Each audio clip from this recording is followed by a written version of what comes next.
ஹரியானாவில் 3 சகோதரிகளின் புகைப்படங்களை ஏஐ தொழில்நுட்பம் வாயிலாக ஆபாசமாக சித்தரித்து பணம் கேட்டு மிரட்டல் விடுத்ததால் இளைஞர் ஒருவர் தற்கொலை செய்து கொண்டார். ஹரியானாவின் பரிதாபாத்தை சேர்ந்தவர் ராகுல் பாரதி. இவர் அங்குள்ள கல்லூரியில் இளங்கலை 2ஆம் ஆண்டு படித்து வந்தார். நடுத்தர குடும்பத்தை சேர்ந்த இவருக்கு 3 சகோதரிகள். பெற்றோர் மற்றும் சகோதரிகள் வசித்து வந்த ராகுலின் மொபைல் போனுக்கு சில நாட்களுக்கு முன் அறிமுகமில்லாத எண்ணில் இருந்து வாட்ஸ்அப் அழைப்பு வந்துள்ளது.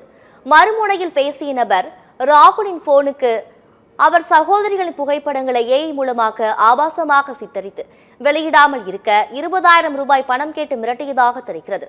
ஏஐ தொழில்நுட்ப வாயிலாக உருவாக்கப்பட்ட இந்த படங்கள் போலியானது என்பதை அறியாத ராகுல் அவற்றை பார்த்து அதிர்ச்சி அடைந்தார்.